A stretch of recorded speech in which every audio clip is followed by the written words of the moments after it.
Proyecto Babel, un nuevo episodio, esta vez con Ildefonso Fernández, un traductor freelance con una vasta experiencia que viene a contarnos cómo podemos convertir los problemas en oportunidades. Muy buenas, Silde, ¿qué tal? Muy buenas, ¿qué tal? ¿Cómo estamos ahora? Estamos aquí de nuevo en esta Sevilla tan calurosa, día 1 de julio, que nos recibe bien con 40 graditos. Apretando, sí. Sí, estábamos hablando antes, que me dices entonces que tú vienes de aquí de Sevilla, ¿no? Sí, pues... ¿Estudiaste aquí en la Universidad de Sevilla, en la UPO? Estudié en la UPO porque, bueno, en aquel momento ya había más facultades. Yo, de hecho, quería estudiar en Granada. Anda, mira. Pero yo creo que fui una de las primeras promociones de la Olavide y en casa me dijeron, pues estando en Sevilla no te vamos a pagar las vacaciones en Granada. Así que nada, que estudié en la UPO, inglés y alemán, hice. Y luego sí es verdad que pedí yo creo que es una cosa bastante común a todos, ¿no? Que pedimos la Erasmus, me fui a Dublín, Irlanda, y ahí encontré mi segunda casa en Irlanda. Y luego pues estuve volviendo para allá tanto de auxiliar de conversación como trabajando ya allí, y me pasé 3-4 añitos, por la tontería, en Irlanda. Pues primero estuve de profesor de español. Luego estuve haciendo como una especie de, yo diría, prácticas con una agencia de allí de turismo y haciendo traducciones primero. Y luego me metí en el mundo de guía turístico y aproveché y aprendí otra profesión que me encanta, la verdad. ¿Entraste a alguna agencia o algo así, o de esto de Free Tour por tu cuenta? No, totalmente con una agencia que, bueno, se llama Sundance New Europe, son los que hacen los free tours, como con el paraguas rojo y la camiseta roja y eso. Y nada, las cosas de la vida, que yo siempre digo que hay que ser súper proactivo y tal, pues les dije que era de Sevilla, que en Sevilla no estaba montado el free tour y que, vamos, que yo tenía ideas para montarlo y les gustó mucho ese desparpajo, ese arrojo, y estuve haciendo prácticas con ellos allí en Dublín, luego me mandaron a Barcelona, a Berlín y ya a Sevilla, y lo empezamos aquí en Sevilla. Genial, o sea que tú estabas ahí como la gente de Puerta Jerez, ¿no? Con exactamente. Ahí digamos que el primer año, entre otros compañeros que me mandaron de otras partes de Barcelona, de Berlín y tal, y se montó, y después lo dejé yo porque ya no me atraía tampoco ese mundo de estar tantas horas en la calle, y ahora las necesidades cambian y tal, y volví a la traducción. Sí. Fíjate, es curioso que hay mucha gente de los que vienen al podcast que no se dedicaron originalmente a la traducción, pues tocaron unos pinitos con temas de idiomas, en tu caso de guía turístico y demás. Y cuéntame cómo fue en la UPO. ¿Cómo era? ¿Es más o menos como hoy en día? ¿Había prueba? ¿No había prueba para entrar? Pues ¿Era dura? En aquel momento no había prueba, pero como creo que es común en todas las facultades de traducción, la nota de corte era muy alta. De hecho, bueno, yo no sé si era un 8 y pico. En aquella época, claro, que era sobre 10, ahora sobre 14, pero era muy alto, y yo creo que había una competencia bastante alta. Éramos todos bastante buenos estudiantes. Cada uno venía de su colegio, de su instituto. Yo soy matrícula de honor de no sé qué, yo no sé cuánto. y nada, y en la UPO pues yo creo que fue una facultad que, como acababa de empezar, tenía mucho que demostrar ante facultades como Granada. Cerca, además, sí. Y empezaron pues muy exigentes, creo yo. Y vamos, yo creo que toda mi promoción está trabajando, si no de traductor o metido en el tema lingüístico, con algo relacionado seguro. Y diría que el 100% de las personas de mi promoción están trabajando. Serían promociones más pequeñas, imagino, ¿no? ¿O sería...? Pues bueno, a ver, nosotros creemos que en mi promoción éramos cerca de 60, ¿eh? No éramos... Sí, éramos muchos. Curioso. ¿Y comenzaste ya de primeras como freelance? ¿Te lanzaste de una? ¿O? Pues empecé trabajando de freelance porque, claro, como cuando tú acabas la carrera te crees que lo sabes todo y que te vas a comer el mundo. Conmigo contactó una empresa, era de producción musical. Fíjate. Y necesitaban traductor e intérprete para un congreso, el WOMEX, que se hacía, el World Music Expo, que se hacía aquí en Sevilla, en el Palacio de Congresos. Y bueno, yo de hecho no sé por qué contactaron conmigo, o si yo eché currículum, ya ni me acuerdo. Pero me llamaron y... No he hecho tantas cosas, ¿no? Sí, ¿verdad? claro, yo ya no me acuerdo. Creo que eché currículum, de esto que ves por ahí en Infojobs, una cosa así, ¿eh? y me llamaron e hice de intérprete en rueda de prensa, que de repente de las prácticas de la carrera de consecutiva a verte en una rueda de prensa con 50 periodistas delante, pues impactaba. Era un grupo de música de flamenco y eso, y teníamos que hacer la interpretación al inglés. Y les hice todo el material de traducción de eso. Y luego ya me llamaron de Irlanda, de la escuela de idiomas donde yo había trabajado.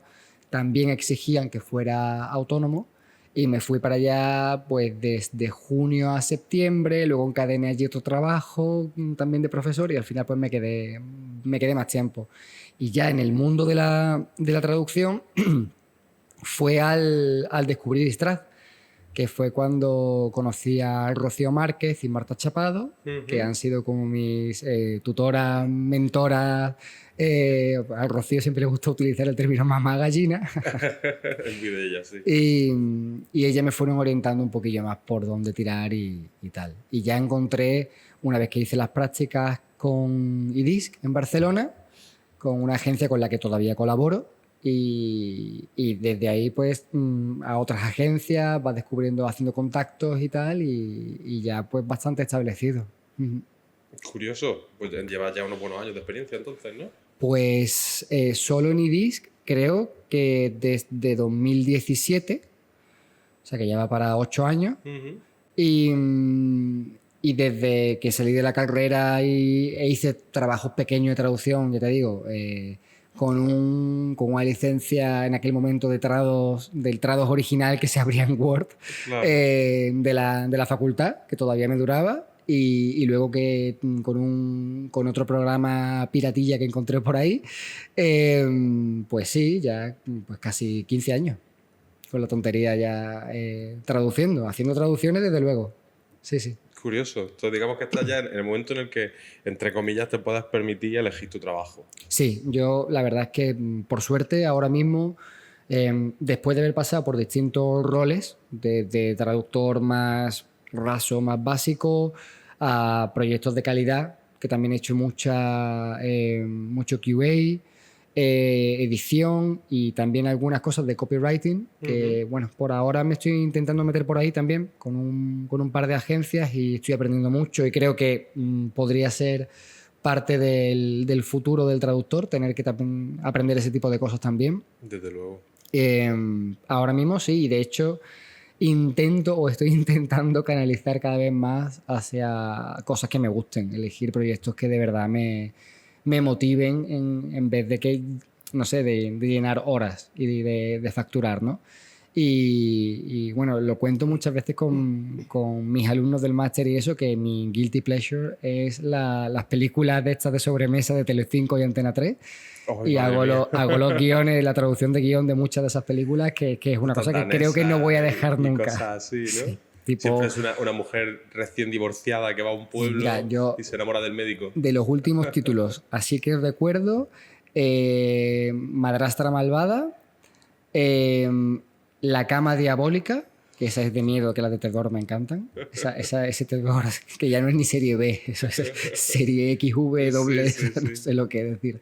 Pues ese tipo de cosas ahí me encantan, todas en la Toscana italiana o en un pueblo costero alemán, y ese tipo de películas que me flipan. Sí, me gustan mucho. Pues a mí me interesa mucho eso, tío, porque yo muchas veces a la gente del máster pues le doy consejos a la hora de pues si escoger un proyecto o no, qué preguntar, qué pedir antes de escogerlo, todo este tipo de cosas, y me interesa mucho cuál es tu proceso un poco, pues si a la hora de, pues no sé, si te contacta un cliente nuevo, si tienes tus primeros proyectos con una agencia nueva o tus primeros proyectos pues, de copywriting, como has dicho, ¿no? O de algo nuevo, ¿cómo es tu proceso de decir si me sale rentable o no me sale rentable, si me gusta o no me gusta, si el cliente me aporta lo que necesito o no? ¿Cómo pasas tú por...? Diría que lo primero que hago es asegurarme de que soy capaz de hacerlo. Hombre. Porque hay veces que nos envalentonamos, decimos que sí, que yo siempre animo a la gente a decir que sí, pero también a saber decir que no. Que hay que ser muy consciente de las limitaciones de uno y luego, bueno, claro, evidentemente confiar en que te has formado y que tu trabajo de formación está ahí detrás y puedes hacerlo. Pero siempre intento, no sé, como probarme un poco dentro del proyecto y si veo que la cosa en la primera media hora, en la primera hora soy capaz, me voy corriendo al correo y ya ahí sí confirmo, ¿no? Descargo lo que sea, veo que hago un check muy rápido, una visual muy, muy rápida y a partir de ahí empiezo a trabajar. Y luego pues sí que es importante que a mí la agencia o el cliente, porque hay veces que también es un cliente directo, me confirme. Para mí es muy importante la seguridad en plazos, que sean unos plazos factibles, reales, que tengan un apoyo logístico detrás, de que tú les preguntes, pues oye, he dado cuenta de que tengo una memoria de traducción, pero las entradas son de 2012, 2013, las sigo, esto continúa vigente, no tengo un glosario, y que sepan responderte y decir, pues mira, sí, aquí tienes una versión más actualizada, o una que se note que tienen a mano el proyecto y que no es una cosa que también a ellos les venga de nuevas. Eso también me da mucha confianza a la hora de decir, bueno, pues con esta gente se puede seguir y funcionan. Y luego también, claro, es que también distingo siempre entre el mundo audiovisual y el mundo técnico, ¿no? Porque en el mundo audiovisual los plazos suelen ser mucho más inmediatos, suele tener todo bastante más urgencia, y hay veces que volamos muy solos porque tampoco te dan mucho contexto o te pasan un guión sin pautar, o el guión, el RAW, ¿no? El archivo bruto que tienen los actores originales y no tienes tú tampoco una referencia visual, porque hay veces que no te pasan las películas. Bueno, que por cuestiones de confidencialidad, de copywriting, o bien porque es para un festival y no la tienen todavía del todo editada, que eso también pasa. Entonces pues tienes el guión y no tienes el referente visual de lo que están hablando, y tienes que estar preguntando mucho, y hay veces que yo me siento como ese dolor de muela de, bueno, vengo aquí otra vez, pero es que si quieres que te haga bien el trabajo, necesito un poquito más de información. Y si contactan contigo y se ve que hay un buen flow a la hora de hablar, eso también me conquista mucho. Hay muchos clientes que los mantengo porque me cae muy bien la persona de contacto. Claro, eso es esencial. Sí, es curioso porque en algunos tipos de proyectos pues es muy importante la otra parte, y en algunos, como bien has dicho, pues hay que tener proactividad, independencia, tirarte un poco del carro. Claro. Porque no hay otra persona. Era el que más sabe. Claro, al final, claro. Es la diferencia entre si era el que más sabe o la otra persona también es capaz de darte las respuestas que las conozca y que sepa subirse al barco contigo. De hecho, ahora acabo de empezar con un cliente directo al que yo le hacía las traducciones. La persona que se encargaba de la gestión de traducción se jubila en la empresa, es una empresa alemana. Uh-huh. Y ellos se dedican a los bolígrafos, rotuladores, un material de papelería, y son una empresa muy grande dentro de Alemania, pero no tenían ni idea de gestión de traducción ni de cómo se hacían las cosas. No tenían, vamos, yo ahora que les he propuesto gestionarles eso, hemos comprado una licencia MemoQ que ni siquiera tenían, era todo Excel. O sea, ellos mandaban todo Excel, no tenían ni un repositorio, ni una memoria de traducción, ni un registro. Y también está guay pues poder educar muchas veces al cliente, claro, y irlo formando, y que se den cuenta de que tienen mucho más recursos de lo que ellos pensaban. Y la persona anterior llevaba todo eso a pelo, ¿no? Todo a pelo, porque no era lingüista, era una persona de marketing que había estudiado francés y español cuando era joven en la carrera, y podía llevarlo a la comunicación con distintos, y contrataban a agencias y contrataban a freelancers sueltos. Yo era uno de esos casos, ¿no? Por un contacto. Y esta persona al final pues me ha dicho, Hilde, mira, si te quieres encargar tú de hacerlo, pues te metemos en cuenta en la empresa y tú haces lo mismo que yo, pero con más sentido, me decía la persona, ¿no? Con más sentido. Y al final es eso, es darles también sentido al trabajo, y es muy bonito, en mi opinión, que la gente sea consciente de lo que hacemos, que muchas veces somos solucionadores de problemas. Literal, esto yo lo necesito en español o en inglés o en francés, porque me lo pide un estándar, una norma o unas instrucciones o lo que sea, pero yo no, y cuando lo valoran es muy guay ver que tú contribuyes a que se valore este trabajo. Y es muy curioso también que las personas que están abiertas a hacer, aparte de traducción, cualquier otra cosita, ¿no? Pues como en tu caso, de organizar un poquito aquí, dar unos toques allí, suelen prosperar mucho mejor.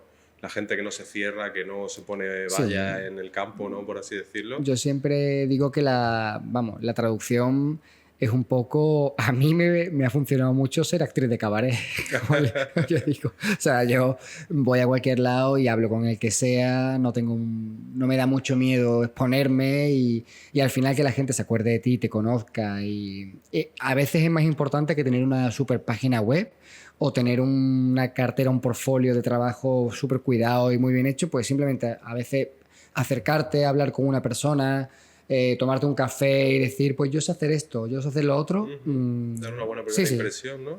Creo que, y sobre todo lo que tú dices, no cerrarse a, yo es que el copy no lo toco porque no he estudiado, no sé. Bueno, vale, pero te has formado en otras cosas. Al final, en traducción somos personas muy polivalentes y creo que todos tenemos una capacidad de aprendizaje muy rápida, que nos adaptamos. El perfil de traductora es una persona que sabe moverse en cualquier ámbito. Pues ese, con lo que decía antes de probar un poquito un proyecto y ver cómo se te da, pues creo que eso es muy importante, que la gente lo pruebe. Encontrar ese punto medio entre lanzarte a por ello y no lanzarte al vacío. Claro, y no lanzarte a una piscina con 5 kilos de plomo, claro. Exacto.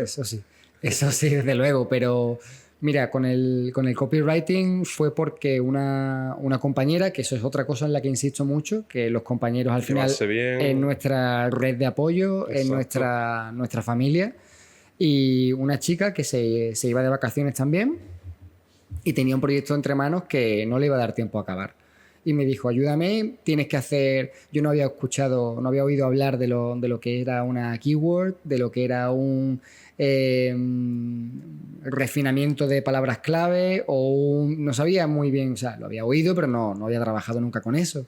Y con Google Keyword Planner, ni con ese tipo de cosas, pero me enseñaron y al final con ese proyecto me gustó, fui cogiendo soltura, hasta que ya he llegado a escribir copies directamente en español y eso... Es muy gratificante también ver que tu curva de aprendizaje la puedes controlar en cierto modo. Claro, hombre, más sí, controlarla. Yo lo llamaría ser ambicioso, ¿no? Sí. Controlar tu ambición. Se puede decir, sí. Que hay veces que, hombre, no querer estar siempre haciendo lo mismo es una ventaja. Claro. Que te da el ser un culo inquieto al final. Lo bueno es que toca muchos palos y la cosa es ya dominar esas cosas nuevas que aprendes y hacerte no el mejor, pero intentar ser el mejor. O sea, la actitud de intentar ser el mejor en lo que hace, en cada cosa que hace, es lo que al final a los clientes les hace ver que pueden confiar en ti. Sí, yo la verdad es que muchas veces a algunos alumnos y demás les hablo de pues, intentar ser el mejor. Es verdad que a lo mejor yo te escucho hablar de eso y no me impacta tanto, pero a los alumnos sí a veces sí que se quedan un poco, o alumno o traductor joven, es que yo, claro, conocemos a tanta gente que es bilingüe, trilingüe, políglota de todo tipo, que sabe hacer tantas cosas y cuando piensas en ser el mejor la gente se agobia. Y al final yo creo que ser el mejor está como a partir de ciertos mínimos que hay que cumplir, de conocimientos y demás, pero es en cierto modo ser único, ¿no? Ser el mejor, ser único en el sentido de qué puedo aportar yo que no puedo aportar el de al lado, qué puedo hacer yo, qué puedo tal. A lo mejor no tengo que hacer ciertas cosas igual de bien que él, pero tengo que estar dispuesto a hacer X cosas, tener el tiempo, tener el mimo, tener todo ese tipo de pues todo lo que hemos estado comentando, y no se trata a lo mejor de traducir mejor que una persona que se ha criado, ¿no? Que se ha venido con 9 años aquí, o que también se puede, pero... No, y es evidente que tú un proyecto al que llegas nuevo no lo vas a hacer nunca tan bien como la persona que lleva ya 5 o 6 años haciéndolo, o que conoce al cliente a la perfección, que de repente tú tienes un PDF de 17 páginas de instrucciones y dices, ostras, no puede bailarme ninguna, y tienes que ir súper lentito y tal al principio. Pero es que a veces, y vamos, yo no sé, tú como gestor de proyectos notarás muchas veces que es, no sé, creo que puede ser mucho más resolutivo un traductor que sea puntual, que tenga una calidad estándar, pero que cumpla plazos, que responda al correo, que tú digas, está ahí, no, está controlado el proyecto, no se me ha ido y no me contesta en un día un correo y tal. Que una persona que lo haga súper bien, pero que sea un poco más caótica.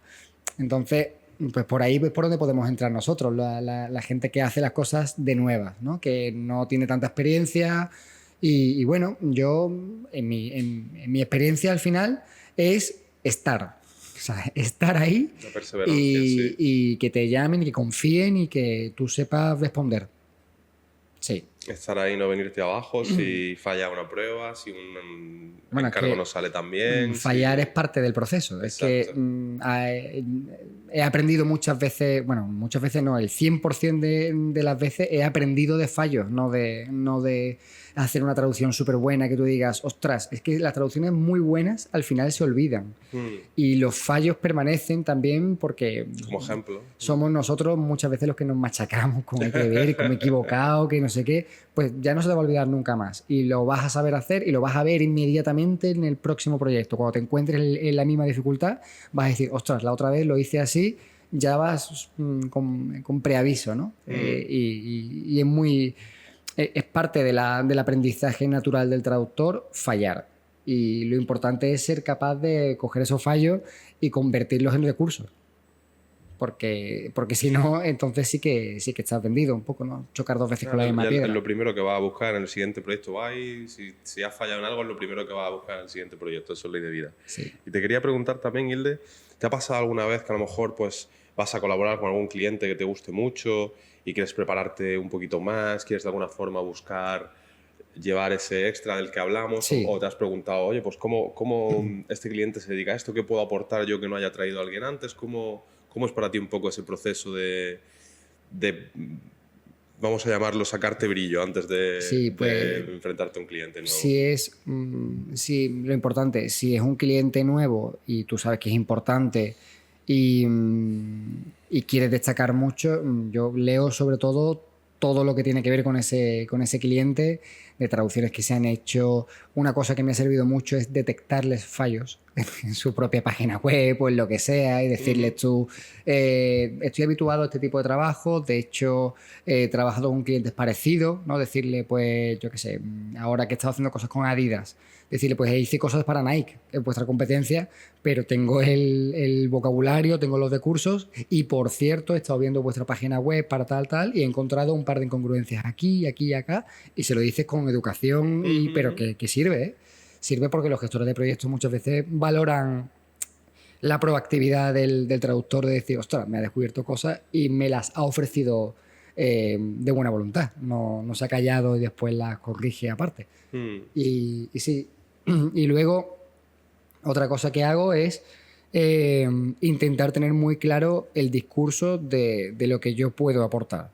Es decir, no improvisar en las posibles preguntas que te hagan. Esto me refiero sobre todo a entrevistas personales, cuando he ido a alguna agencia que me interese y pues prepararte un poco la entrevista. Tampoco es más. Que no ir sobre el alambre un poco haciendo equilibrismo, sino ir sobre seguro de decir, pues yo sé hacer esto y tengo una formación de esto y te puedo poner varios ejemplos y también un poco, pues eso, demostrar, tampoco digo una ambición desmedida, tampoco podemos ir de flipados y decir que tú quieres ahora coger la llave de la empresa, pero, hombre, que decirles que tú tienes vistas a seguir mejorando y seguir aprendiendo y que te gustaría hacer más cosas. Al final es no quedarnos estáticos, en cierto modo. Sí, totalmente. Las empresas no quieren a nadie que entre y se quede ya tranquilito en su nivel y quieren gente que siga avanzando. Claro, y que sea capaz de decir, me puedo mover por tu agencia, me puedo mover por tu empresa en distintos roles. Puedo ayudar a varios equipos, Claro que porque yo haga traducción técnica no significa que no pueda hacer biosanitaria o no pueda hacer algunas cosas de marketing. Todo al final... Es lo que digo, que la gente que estudia una especialidad muy, muy, muy concreta no deja de ser un experto en esa temática, pero sabe hacer más cosas. O sea, porque tú estudies el máster en traducción, yo qué sé, digamos, literaria, no significa que no puedas hacer unas instrucciones de una lavadora, porque eres capaz. Entonces, lo único que tienes que hacer es confiar y luego formarte, si acaso, en más herramientas, en más software, en más cosas, porque las especialidades son muy diferentes una de otra. Pero capacidad tenemos. O sea, capacidad hay. Y lo digo yo que llegué con una formación súper básica de la carrera. Luego sí, claro, hice el máster aquí y tal, pero yo he aprendido muchas veces más haciendo o diciendo que puedo hacer y esforzándome mucho por aprender algo de una temática en concreto, y quedándome en la zona de confort esta, que tampoco me gusta decirlo de la zona de confort, porque no creo que sea así tampoco, ¿no? Pero sí que es verdad que muchas veces decimos, uy, no, eso yo no sé hacerlo, no me he formado, digo que no. Ojo, párate, ¿no? Míralo y si ya luego ves que no, es no, está claro, pero y si sí. El y si sí es una cosa que a mí me ha funcionado mucho. Pues me alegro, Isle. Yo también, una de las cosas que hemos hablado antes en el podcast y yo hablo a veces con los alumnos es el tema, y me interesa bastante tu punto de vista como freelance ya veterano, digamos. Y a la hora de, pues cuando esto pasa sobre todo por parte de la agencia, de un gestor de proyectos, que te pide algún favorcillo, que te dice, oye, pues se me ha escapado esta frase del encargo, oye, no sé, pues cosas de ese estilo, ¿no? Que no es un proyecto per se, sino que es oye, pues una pequeña ayuda, o oye, pues necesito a lo mejor has hecho la traducción y te piden que pues te pasan el típico report de QA, oye, le puedes echar un ojito a esto porque han salido cosas. Yo siempre digo que eso, aparte de ser parte del encargo, porque pues es tu trabajo y hemos sacado estas incongruencias de tu trabajo, por lo tanto, solucionalas. Oye, mira, pues en estudio bloqueamos un segmento sin querer, es estatal. Yo supongo, yo siempre le digo a los alumnos que lo suyo es hacer un balance. Si ese gestor de proyectos te está dando más de lo que pide, que generalmente suele ser, pues dáselo, ¿no? Y yo siempre pienso con los freelance con los que yo trato, que al final, si un freelance tú sabes que le das un proyecto y que luego te falta algo, te va a responder. Se te olvida a ti algo porque has bloqueado un segmento de más, te va a ofrecer la traducción tal. Son los primeros nombres que se te van a ocurrir cuando quieras hacer un proyecto. Lo que decíamos antes, los solucionadores de problemas. Exacto. La persona que te ha ayudado a solucionar un problema puntual. Y bueno, que tampoco, normalmente esas cosas tampoco te llevan mucho más de media hora o una hora. Porque en un proyecto muy grande, sí, ¿no? Un proyecto de horas te puede llegar un QA extensísimo y tener que irlo revisando. O a lo mejor una cosa que hay veces, tú lo sabes, que el cliente decide cambiar una cosa a última hora o decir, como había incongruencias en ese término, me gusta más aplicándolo a todo el proyecto. Sí. En plan de, como no teníamos muy claro cómo llamar a esto y ahora ya me gusta más esta, venga, vamos en estos 25.000 segmentos me voy a aplicar todo el tiempo el mismo. Pues puede pasar, pero es que esto es así, o sea, es quid pro quo. Siempre es algo que tú vas a dar, después siempre te va a ser devuelto. Y yo siempre digo que sí a esas cosas. No, de primeras no digo nunca que no, a no ser que o que esté muy liado de trabajo o que realmente no sea justo. Hombre, claro, también puede pasar. Vale, sí. que a lo mejor es como, bueno, es que este error no lo he cometido yo te lo soluciono, pero te lo voy a cobrar. O sea, te voy a pedir, yo qué sé, mi tarifa mínima de 1 hora y y lo avisas y lo comentas antes, decir, mira, yo te lo hago, pero esto no es una cosa que me correspondería a mí, sino a la persona que hizo este proyecto, tal. Yo sé que tú te fías más de mí porque contesto o porque crees que tengo más experiencia o lo que sea, pero esto te lo tengo que cobrar. Y con toda la educación y con toda la tranquilidad se habla y ya está. Pero yo suelo hacer esos favores, digamos, entre comillas, porque es lo que tú dices, que después... Acabas reportando más bien, claro, que el trabajo que te dan llevan. Más trabajo luego. Y luego que también cuando a ti te haga falta algo, de decir, oye, mira, ahora es que no llego, que sé que era para hoy, pero es que pídeme hasta mañana SOV, ¿sabes? Que es que no, que a las 8 de la mañana lo tienes, porque yo qué sé, millones de circunstancias que te pueden pasar. O que te has liado tomándote una cerveza con un amigo, que tenía un problema y ahora no te puedes ir y te quedas al final hasta las 12 de la noche tomándote algo y dices, me tengo que levantar mañana, no me va a dar tiempo, voy a pedir extensión. Y te la dan si tú respondes antes, claro. Sí. Y a mí me viene súper bien siempre eso porque es el clavito de que agarrarte cuando te hace falta algo.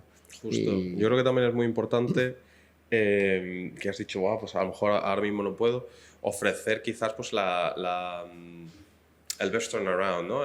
Claro. Pues oye, mira, sé que esto es mío, pero ahora yo no puedo con otra cosa, te lo puedo tener para, pues te has dicho, mañana por la mañana o dentro de 3 horas. Claro, siempre dar una alternativa. Exacto. No devolver la pelota completamente. Claro. absolutamente. Y bueno, la ventaja que yo tengo también es que gestiono proyectos. Entonces, ya veo muchas veces por dónde me vienen los gestores de decir, claro, te ha pasado esto y lo entiendo, o se te ha puesto un traductor malo. O hay veces que pasa, y tú lo sabes, que hay gente que no responde, que está... El buen ghosting. Está hablando contigo permanentemente y de repente un día no te contesta y dices, ¿pero qué ha pasado? Porque sí, o sea, bueno, y justo ahora estoy con un proyecto de uno de esos casos, de un traductor que no ha dado señales durante un par de días, no se sabe muy bien por qué, que hay veces que son circunstancias personales. Es que, sí. Bueno, de hecho, fíjate tú, me has recordado hace tiempo, nosotros cuando yo recién entré a la empresa nueva, tuvimos el caso de una persona que falleció. Nos escribió su mujer, oye, mira, pues mi marido ha fallecido, tal, cual, no sé qué. Pues claro, imagínate, pues eso es lo que tú dices, 1, 2, 3 días, creo que fue el tercer día o así, que a lo mejor al hombre ya le explotó la inbox, pues se puso en contacto con nosotros su pareja, su mujer. Fíjate qué situación, ¿eh? Imagínate que te dejan un proyecto ahí, pues que claro, ¿qué haces? O sea, es que no hay mayor excusa de ha fallecido esta persona. O sea, claro. No, es que no es... Y suele pasar, y vamos, y a mí me ha pasado que hay veces que también he llegado a rozar el burnout, estar muy quemado, y de escribir un email diciendo necesito 24 horas de reseteo, no voy a contestar, ponerme un automático en el correo de decir que no estoy disponible hasta mañana a las 4 o lo que sea, y de coger el coche y pirarme por ahí a la playa 4 horas. Lo he hecho, de estar muy quemado con un proyecto o de estar... Y hay veces que a la gente le pasa eso, pero tiene que haber otra persona detrás.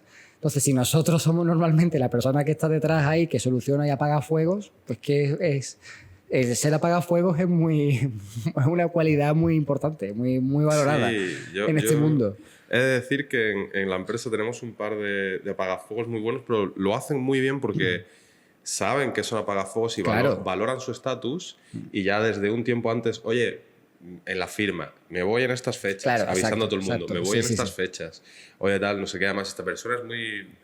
una que me viene en mente... Yo como digo, es un flipado, porque se fue 3 meses a dar la vuelta al mundo. Claro, es que eso es lo que te permite eso. Claro, se fue no sé qué, se fue no sé cuánto, y unas cosas que era como... Claro, y la cosa es que toda la empresa decía, ahora 3 meses sin esta persona, ¿no? Ahora 3 meses sin esta persona de confianza, sin tal, sin cual. Pero al final y cuando volvió igual. Volvió con la misma posición social, o como la quieras llamar, dentro de la empresa, hablando de un freelance siempre. Y, hombre, generalmente ese tipo de personas suelen tener también las habilidades como para transmitir de, oye, pues no voy a estar, vuelvo este día, aunque sean 3 meses, ya sabes cuándo vuelve, tal. Son gente que sabe organizarse sabéis organizaros muy bien. A mí una cosa que me ha... por ejemplo, cuando tengo una niña pequeña y cuando nació, yo no podía dormir el horario habitual, ¿vale? Digamos que mis horarios cambiaron y de repente me di cuenta de que estaba en otra franja horaria. Y dije, ostras, yo estoy despierto por la noche. Claro, en México están ahora trabajando. Entonces dije, me voy a activar el Spanish Latam como lengua, ¿no?, de trabajo. Y nada, y entonces pues estuve trabajando y haciendo proyectos durante los primeros 5 meses de vida de mi hija. Estuve haciendo gestión de proyectos y trabajando con la oficina de Ciudad de México, de una agencia, y haciendo eso. Entonces dije, claro, estoy despierto desde las 12 de la noche hasta las 5 de la mañana, que no había manera de dormir en mi casa, voy a aprovecharlo, no voy a intentar darle un poco de uso a eso, y salió bastante bien. Oye, pues es curioso porque sale muy rentable ser un lingüista de una lengua que no es de un uso horario, digamos. O sea, recordemos que Estados Unidos exporta a Europa muchísimo lingüísticamente. Entonces, ser un lingüista de español en horario americano es la bomba. Claro. Porque tú ten en cuenta que, por ejemplo, en mi empresa y en muchas otras, la gente que lanza un proyecto en América se lo tiene que dejar a Europa para que lo continúe, al menos durante las primeras horas de, oye, he contactado a estos lingüistas de España. Pero claro, los has contactado a las 5 de la mañana de España. Sí. Cuando yo entro a las 9 o 10 de la mañana, tengo que ver sus respuestas y ver quién se lo queda, tengo que tal, mientras América duerme. Entonces, se valora mucho también, por ejemplo, los asiáticos que viven en América, en Reino Unido, cosas así, porque, hombre, tener una persona que te pueda hacer un idioma asiático fuera de las mañanas europeas está muy bien. Es un añadido, es una persona que te está trabajando mientras tú duermes. Entonces... Es que y encima de todo, si tú de norma... esa persona duerme mientras tú trabajas y tiene a alguien que no es así, es una baza muy, muy buena. Sí, yo de hecho, ya te digo, al principio empecé con una chuleta, básicamente, porque era todo un proyecto de automoción. Y claro, en México no se dice cajuela, no se dice maletero. Claro. O se dice, a la puerta del maletero se llama portón, no se le llama puerta del maletero. O yo qué sé, muchas cosas que tú dices, me tengo que acostumbrar porque me puede bailar si no hay una base de datos tecnológica en condiciones, ¿no? Pero claro, a la base de aprender y hacerlo bien, pues es que es un cliente que he ganado y que cuando yo digo, pues a lo mejor me interesa hoy levantarme a las 4 de la mañana porque, claro, mis circunstancias personales son las que son, con mi hija y tal. Bueno, pues que no estoy diciendo que todo el mundo haga esto, ¿no? Pero claro, digo yo, es que me levanto, trabajo de 4 a 8, 4 horas, y es que después tengo la mañana libre para hacer lo que yo quiera y ya he facturado hoy. Y además están contentos. O sea, es como que les estoy dando una solución y me viene bien a mí también. Y de hecho ahora también saben que estoy disponible ese tipo de horas extrañas todavía y me mandan muchas cositas de trabajo de eso, ¿eh? Si puedo las cojo y si no, pues no, pero que es otro activo más, otro recurso más que tengo ahí gracias al... Es que está genial, tío. Además, hay gente que se va a vivir la loca por ahí. Yo, por ejemplo, tengo un contacto de hermano que vive en Costa Rica. Me parece que yo pienso y digo, estará como un salmonete ahí todo el día. Sí, claro, estará ahí. Tomando el sol. Trabajo 4 horas, tomo el sol otras 200. Joder, macho. Y es curioso también un montón de chinos en United Kingdom, en Gran Bretaña, japoneses en Canadá, también vienen súper bien. Sí. Bueno, estoy hablando de... No creo que ningún japonés ni ningún chino escuche este podcast, ¿no? Pero vamos. Básicamente un español que trabaje por lo que sea en otro horario puede salir muy rentable. Especialmente yo pienso que el horario americano es el que mejor sale, porque al final es eso, ellos saben que el español europeo no es... Aunque hay un SUS, hay un español de los Estados Unidos que se parece más al nuestro que al mexicano. Es verdad. Lo cual es curioso. Sí. Tiene sus diferencias en algunas cosas, pero se parece bastante más. Exacto. Entonces, yo creo que por ahí hay mucha apertura de mercado. Una persona que no le importe levantarse... Bueno, para América sería al revés, ¿no? Irse a dormir más tarde. Claro. Sería a lo mejor trabajar de 4 de la tarde a 11 de la noche o algo así. Creo que Nueva York amanece a nuestras 9 o así, ¿no? Más o menos, sí. No, perdón, a nuestras 4 de la tarde son sus 9. A nuestras 3 de la tarde son sus 9 de la mañana, más o menos. Sí. Depende de nuestro cambio horario. No sé exactamente el uso horario ahora mismo, pero más o menos es así. Y bueno, y pasa lo mismo con... Yo te digo, yo me dedico mucho a los proyectos de automoción. Uno de nuestros clientes es Lexus Toyota, que está en Japón y Estados Unidos. Aquí no tienen nada. Y estamos siempre entre dos aguas de horarios. Y me ha venido súper bien también trabajar a deshora porque tienes la posibilidad de que el language lead o el gestor de proyectos de ellos te pueda contestar a las consultas, a las queries en directo. O sea, es decir, y entablar contacto con esa persona en directo y aprovechar y cogerlo y decir, ya que te tengo aquí te voy a preguntar 55 cosas porque no sé cuándo voy a... Y eso es súper útil. Y es por eso, por la diferencia horaria. Y a lo mejor un día he trabajado, ponte, de 12 de la noche a 2 de la mañana porque no podía dormir. Y esas 2 horas han sido muchísimo más productivas a nivel contacto con la persona que una jornada completa de por la mañana nuestra. Y es curioso eso. Esas son cosas a las que se llega cuando te pasan las cosas. Pero volviendo a lo que decíamos antes, si tú no tienes la actitud resolutiva y decir, pues voy a convertir este problema en una solución, pues esa es la virtud que creo que todo el mundo, o la actitud que todo el mundo tiene que entrenar un poco. El no agobiarse y decir, ostras, ¿y ahora qué hago? No me da tiempo. Bueno, tranquilo, que seguro que tienes una solución, una alternativa, como tú decías, que proponer que nos vale a todos. Y muchas veces es cuestión de cuando ya ves que no puedes, pues ser sincero, escribirle a la persona, oye, mira, pues pasa esto. Incluso yo siempre ofrecer una solución. Como claro. Has dicho, pues, oye, pues para mañana a primera hora lo tengo, no decir simplemente, no puedo. Es que claro. no llego. Pero vamos, desde luego, y además, al final... Esto es un secreto a voces, ¿no? Pero normalmente, bueno, como traductor muchas veces yo al principio no lo sabía. Yo pensaba que me decían un plazo, era ese plazo y ya. Pero normalmente los gestores de proyectos se guardan unas horas, un día, algo de margen porque pueden pasar estas cosas, ¿no? Y claro, entra dentro de lo previsible entregar un par de horas tarde. O sea, que siempre yo veo muchas veces que los alumnos se agobian cuando dices, es que no voy a poder entregar esta tarea tal día. Es como, bueno, tranquilo, porque prevemos, esto es una fecha orientativa para empezar a formaros a vosotros en trabajar con plazos, pero que los plazos bailan para un lado y para otro. Y tenemos que acostumbrarnos también a hacer las cosas bien, no a entregar de cualquier manera, estar ahí como un mono oligofrénico con el ordenador y entregar una basura por entregarlo a tiempo, porque va a ser más trabajo, no solamente para el revisor, gestor, QA, sino que a ti esa pelota se te va a devolver a ti, te va a venir de vuelta. O sea, que hay veces que tú dices, he entregado y esto no lo veo más. Cuidado que te puede llegar un archivo de Excel con muchas cosas para que las implementes. Y no solo eso, sino al final pues todo lo que hemos dicho, si has estado trabajando en ser un solucionador de problemas y entregas un problema, claro, pues exacto.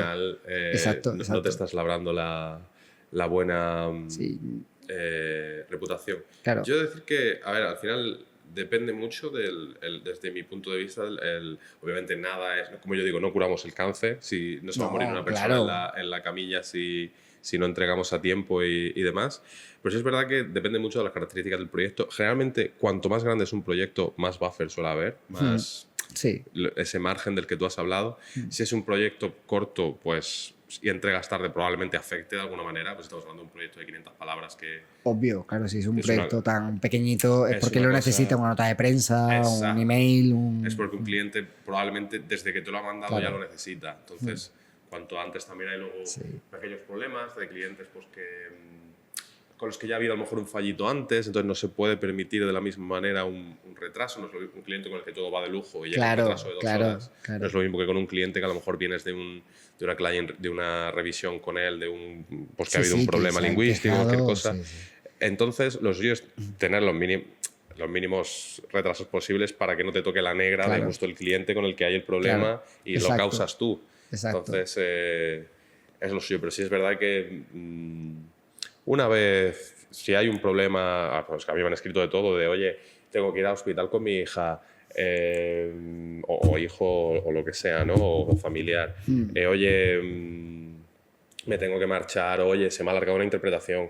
Sí, pasa esa cosa. O estoy en un atasco, que a mí me ha pasado. Ayer Sevilla estaba horrible con la conferencia de la ONU y tal, y llegué tarde a trabajar y tenía como 22 correos, creo que eran 22 correos, de Hilde, ¿dónde estás? Y había llegado media hora tarde a mi hora habitual de conectarme.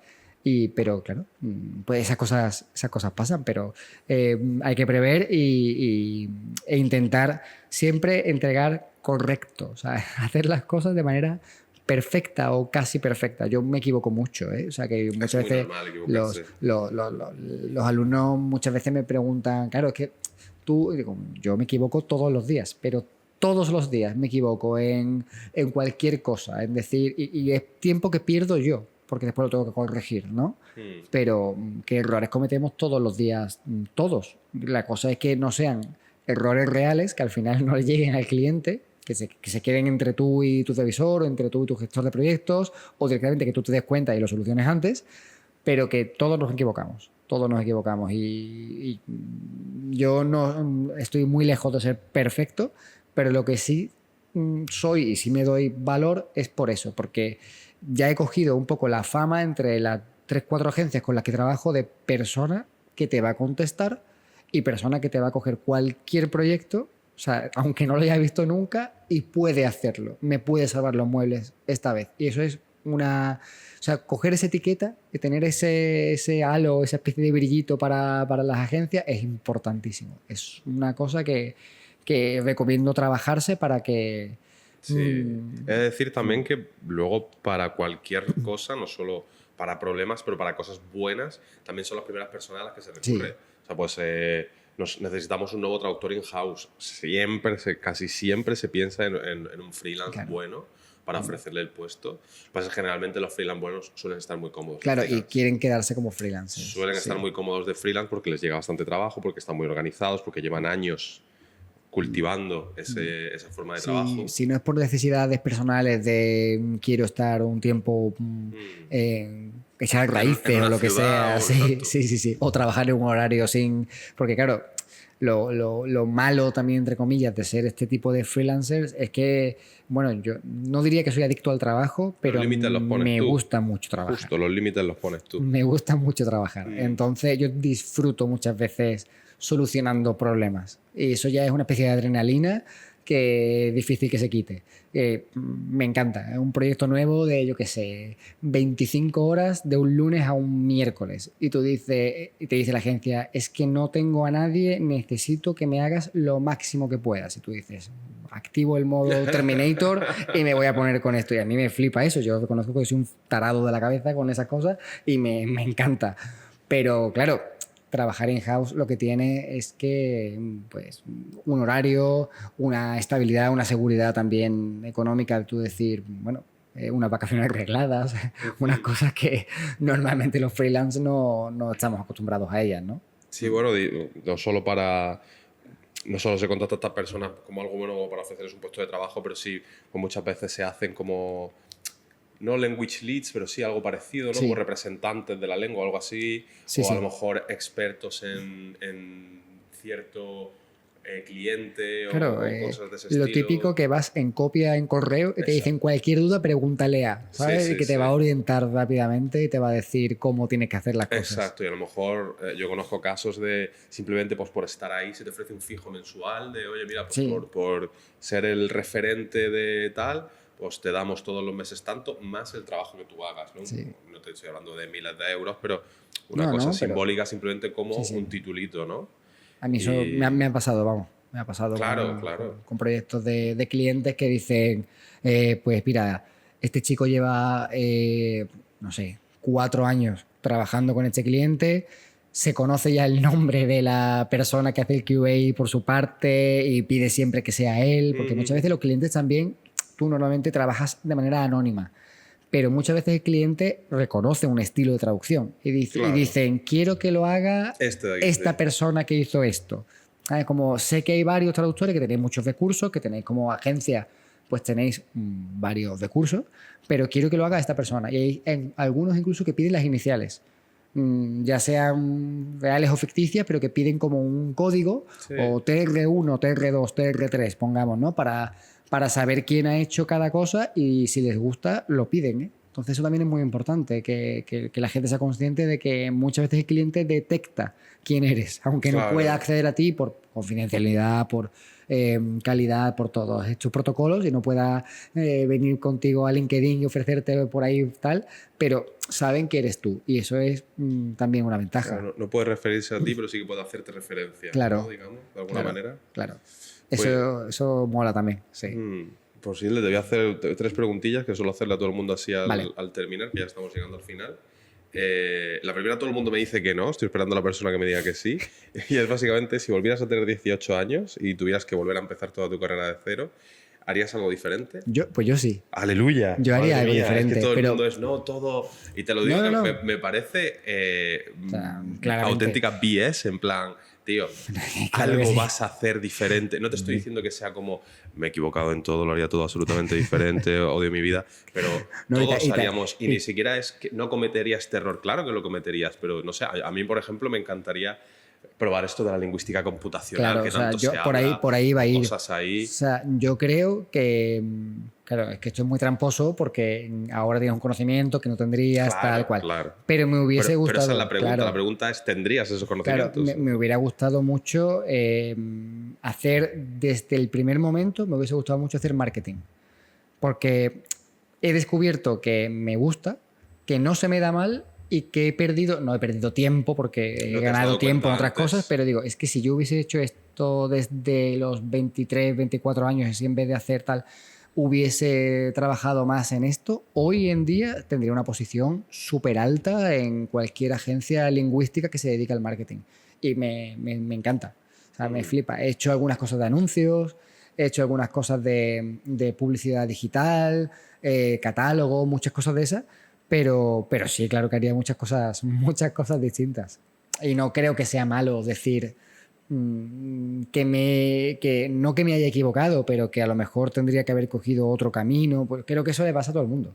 O sea, y que es normal dentro de el aprendizaje de cada uno, de la experiencia, al final decir, ostras, esto que está tan de moda ahora, a lo mejor lo hubiese hecho antes, hubiese ganado más, no sé, más puntos. Notáis un momentito.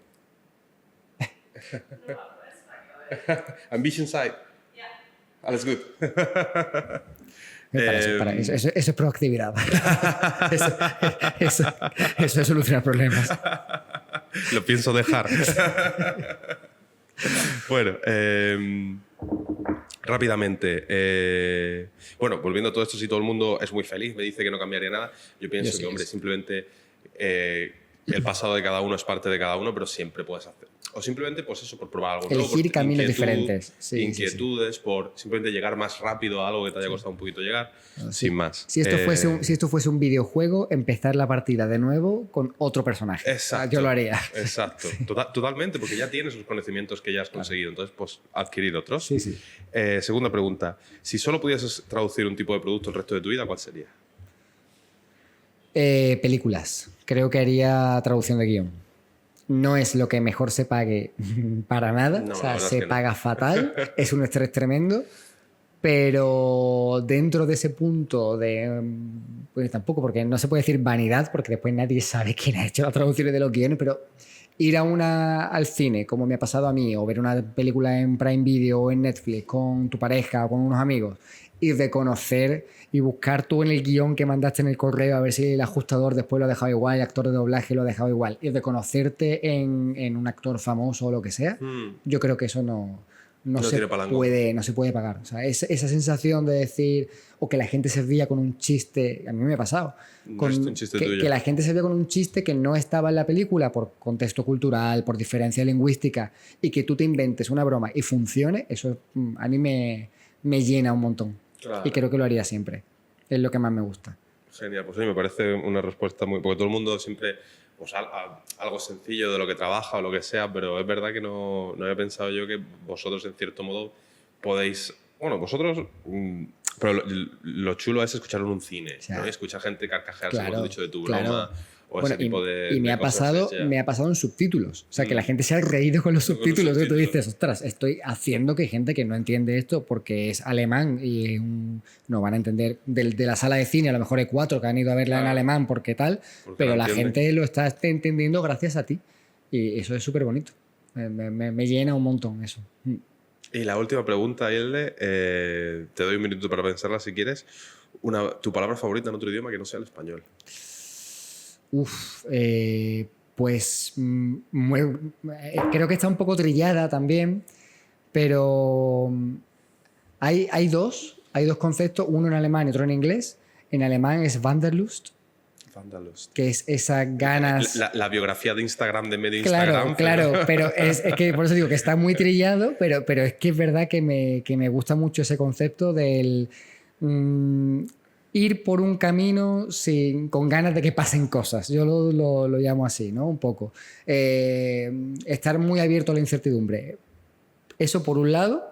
Y luego hay un concepto en Irlanda, en inglés, ¿no? Pero en Irlanda, que son los silver linings, que es encontrar lo bueno de todas las situaciones y que saber que ellos dicen que... behind every cloud there is a silver lining. Como que detrás de que every cloud has a silver lining, ¿no? Toda nubarrón, toda situación mala tiene un hilito que se ve el sol por detrás y brilla. Y a mí ese silver lining me flipa como modelo de vida, ¿no? Justo, como te lo digo, te lo voy a decir por todo lo que hemos hablado, te define bastante. Y creo que además van las dos de la mano, ¿no?